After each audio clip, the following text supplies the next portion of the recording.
And now, CCN, Crown City News.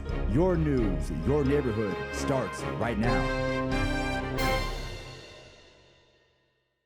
Hello everyone, here's what's happening right now on Crown City News.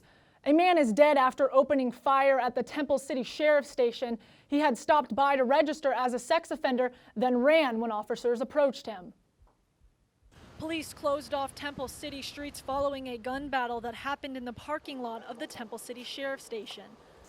Deputies here at Temple Station were working when the suspect walked into the counter to register as a sex offender. At that time, the detective realized that he's also a wanted suspect out of LA City. He had a felony warrant. Authorities say the suspect is a 47-year-old white male from Temple City. Deputies recognize the man from an arrest warrant in connection with a previous sex crime. The suspect, immediately upon noticing that there was some deputy personnel walking towards him, ran towards his vehicle. At that time, he entered the passenger seat and armed himself. Sheriff's deputies followed the man into the parking lot where he began to open fire. Police fired back, and within moments, the man was pronounced dead. And he had some type of SWAT military type vest. So the deputies at that time decided that they needed to do a welfare check at his residence. Authorities say they served a search warrant in the city of San Gabriel, investigating his home for leads to other potential victims. Sheriff deputies say the man was killed from a self-induced gunshot wound and that the investigation continues.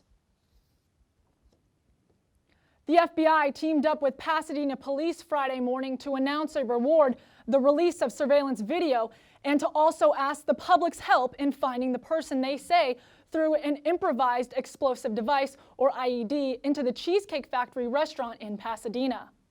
The video you're seeing shows the suspect captured by a number of cameras. It's the main lead police have for the February 2nd case that left many in Pasadena shaken as patrons ran for their lives after the explosive device was tossed inside the restaurant on Colorado in Old Pasadena.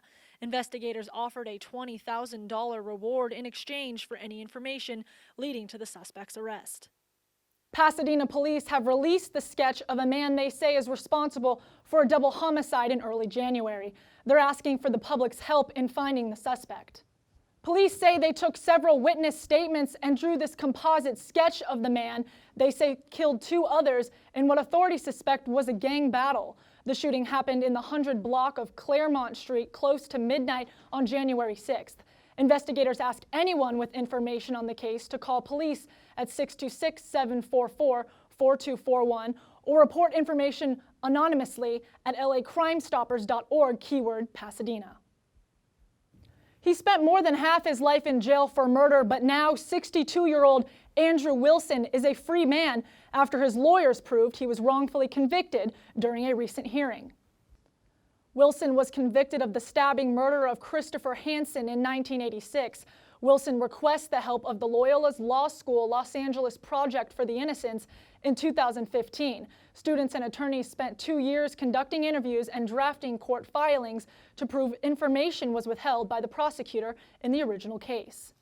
Exceeding its life expectancy by more than half a century, a tree considered to be a historical landmark at Pasadena's Caltech is now officially dead.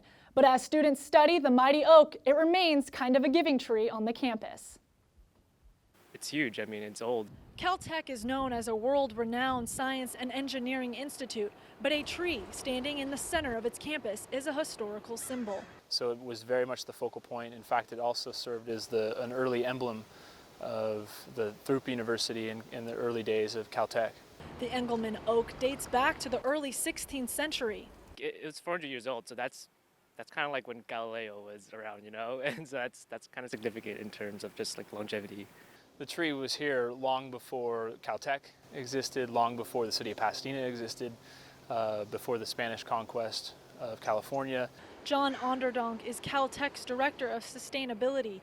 He's been working with arborists since a deadly fungus in the soil under the oak was discovered in 2003.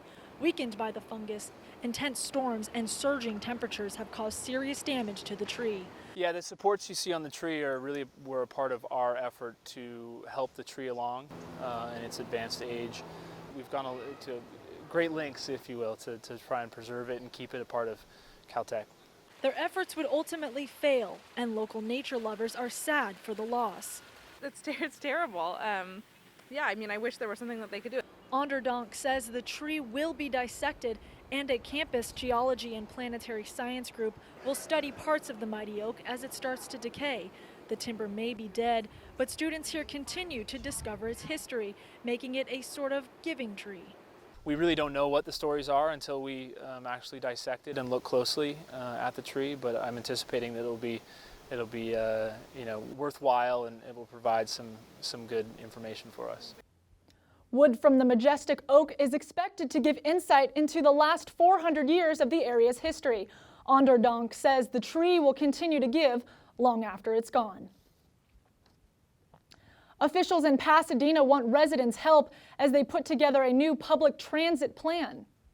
Pasadena Department of Transportation is working to update their 5-year short-range transit plan, or SRTP.